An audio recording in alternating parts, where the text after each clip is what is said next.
62 tahun bernama Nenek Marni dilaporkan atas kasus pencurian 7 batang kayu dikarenakan Nenek Marni kehabisan bahan bakar untuk memasak. Pada hari ini, tepat hari persidangan untuk menjatuhkan hukuman yang layak untuk nenek tersebut.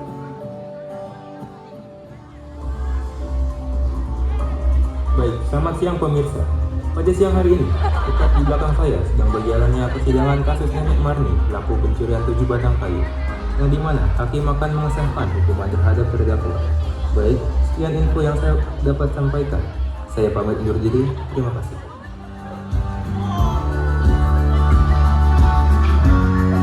Ampun yang mulia, saya mengaku salah. Maafkan saya yang mulia. Diam, duduk di sini. Jerat pasal 12 Junto pasal 83 ayat 1 Undang-Undang Pencegahan dan Pemberantasan Kerusakan Hutan dengan ancaman 5 tahun penjara dengan ini menyatakan bahwa Marni akan dipidana 5 tahun penjara dan denda 500 juta.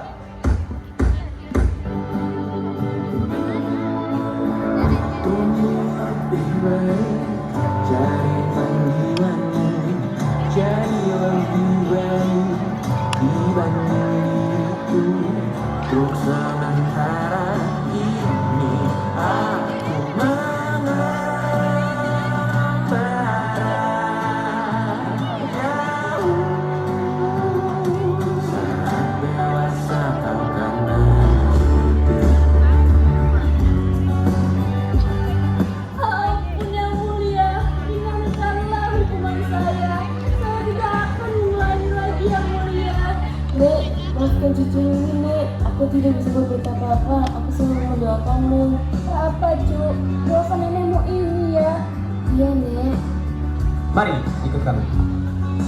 Nenek Marni pun menjalani hukumannya sesuai dengan keputusan hakim.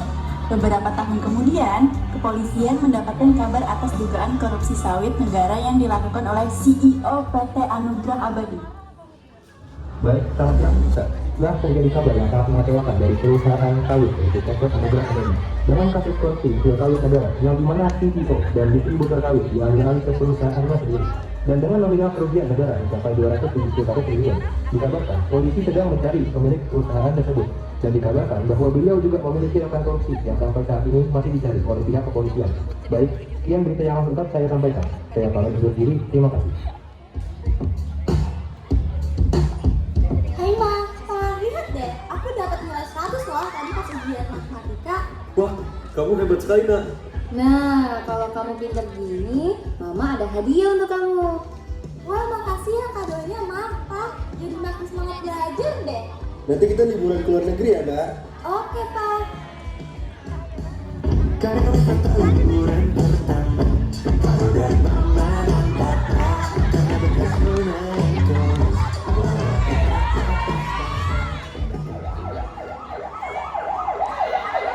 Ada apa ini Pak? Lepas. Diam. Anda ikut kami ke kantor polisi.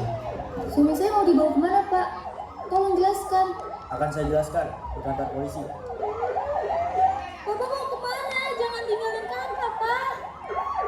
Papa. Ada apa ini Pak?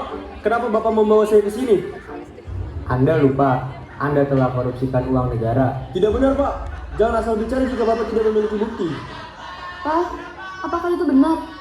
Tidak Mah. Bahkan polisi pun tidak memiliki barang buktinya. Polisi pun mengambil selembar kertas yang berisi data dan bukti. Saya tidak akan asal bicara jika bukti dan saksi tidak ada. Permisi Pak, mereka sudah diamankan. Baik Pak, terima kasih. Perlu saya bacakan semua bukti dan penjelasan saksinya? Dari mana Bapak memiliki itu semua? Sudahlah, mengaku saja. Saya mengaku mengambil alih sawit negara dengan memasukkan penghasilan sawit negara ke perusahaan saya sendiri. Dan mereka bekerja sama dengan saya. Pak, kamu benar melakukan itu semua? Maaf Mah, ini untuk masa depan keluarga kita. Apa? Apakah benar? Benar, Pak. Benar Mirandi. Benar, Pak. Suara pun hening. Tetapi, kedua polisi tersebut seperti diskusi dan menutupi sesuatu.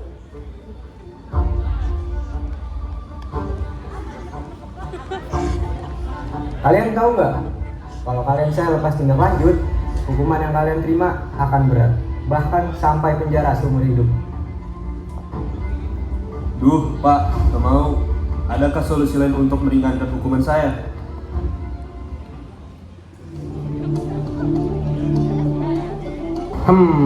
Kalian akan mendapatkan hukuman yang ringan jika kalian memberikan 50% nominal uang yang telah kalian korupsikan dan kalian kasih ke saya. Tapi apakah ini menjamin hukuman kami akan ringan?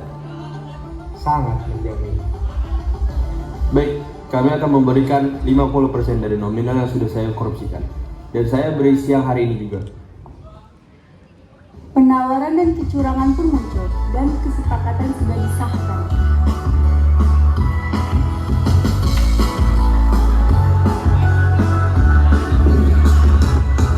Permisi yang mulia, menunggu waktunya.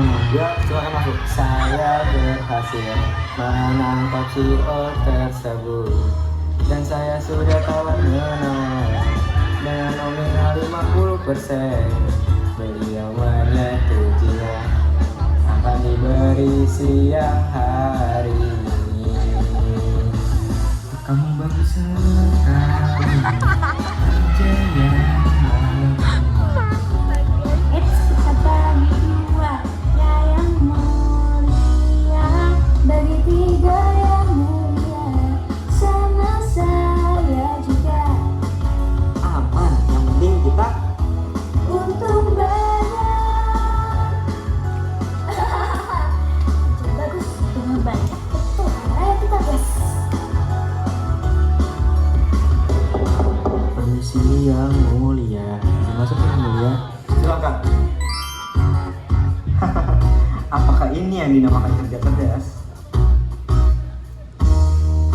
Betul yang mulia, kita harus kerja cerdas biar cepat kaya raya. Jangan lupa keundangan besar ya.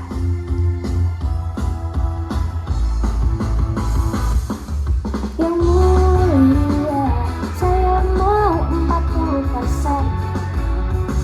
Kami ini mata duitan saja. Dan sama seperti kalian berdua.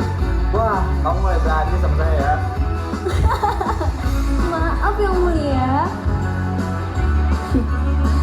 Sudah, lebih baik para fans segera keluar dari ruangan ini sebelum namanya curiga. Baik yang mulia, izin yang mulia. Tiba hari di mana persidangan keputusan hakim untuk CEO tersebut. Baik, selamat siang pemirsa. Pada siang hari ini, tepat di belakang saya sedang berjalannya persidangan kasus korupsi CEO PT Anugerah Abadi yang ternyata beberapa oknum yang terlibat antara lain ialah rekan bisnisnya sendiri. Maka pada siang ini, hakim akan menjatuhkan putusan hukuman untuk terdakwa. Persidangan pun dimulai dan dihadiri oleh beberapa reporter untuk mendokumentasikan berjalannya sidang.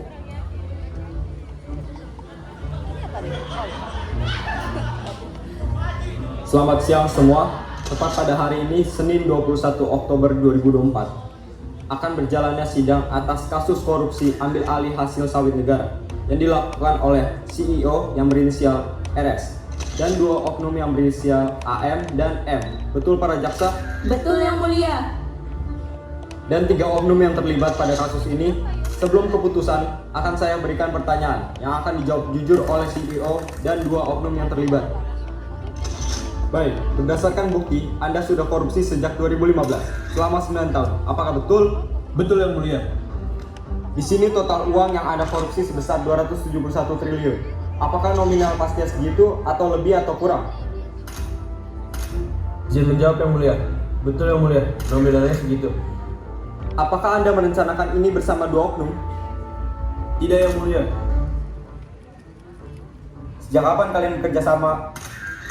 Sejak 2018, 3 tahun setelah saya mengambil alih sawit negara ke perusahaan saya yang mulia. Baik, berikutnya untuk oknum AM, tolong ceritakan awal mula kalian bekerja sama. Baik yang mulia, izin menceritakan. Pada awalnya, saya dan Eres tidak sengaja bertemu pada tahun 2018. Kami bertemu pada saat saya mencari rekan bisnis. Disitulah kami mulai kenal dan dekat yang mulia. Awalnya, RS mengajak saya untuk ikut mengelola pengalihan sawit negara dengan menjanjikan keuntungan 20% yang mulia. Lalu kalian merencanakan korupsi sejak kapan? Sejak 2018 yang mulia. Untuk bisnis, betul? Betul yang mulia. Untuk oknum M, di mana Anda bertemu dan kenapa bisa ikut terlibat? Saya dengan RS dan AM sudah kenal dari lama karena mereka teman saya yang mulia. Saya diajak untuk korupsi dengan embel-embel keuntungan berkali-lipat yang mulia. Pada tahun berapa? 2022 yang mulia. Baik, kalian dijawab dengan jujur dan sama dengan bukti data yang saya punya. Saya akan menjatuhkan hukuman yang tidak memberatkan karena kalian sudah jujur dan sopan. Mana bisa gitu? Harap tenang. Persidangan sedang berlangsung.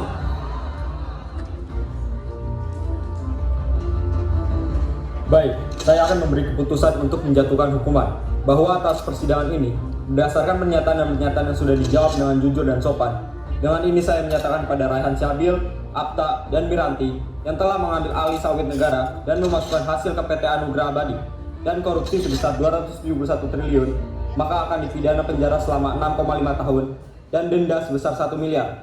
Menyatakan sidang ini resmi ditutup.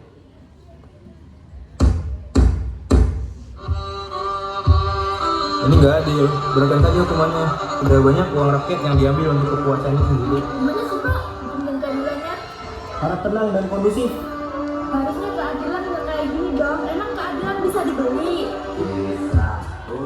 Kejanggalan pun mulai terlihat dari hasil sidang ini, bahwa seseorang yang berduit dan memiliki jabatan akan lebih mudah untuk merubah nasibnya.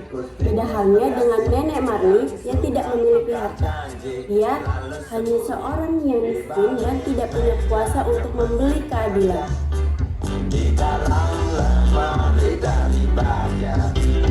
Kucing datang, cepat ganti muka, segera menjelma, bagai tak tercela. Masa bodoh, hilang harga diri, asal tak terbukti, tentu sikat lagi. Tikus, tak kenal kenyang.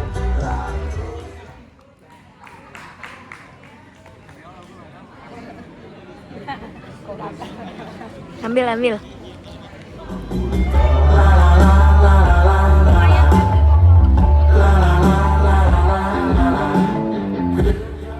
Buat apa mengklaim sebagai negara demokratis jika kepada jelata hukum justru begitu bengis?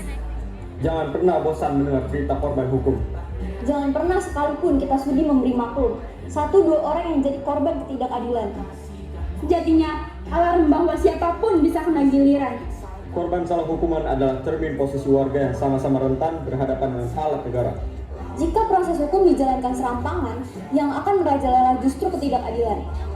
Memang tidak ada hukum yang benar-benar sempurna. Proses yang benar menjadi alat ukur paling sederhana. Keadilan tak akan muncul dari proses yang cacat. Hukum tanpa keadilan ibarat luka yang tak dibedah.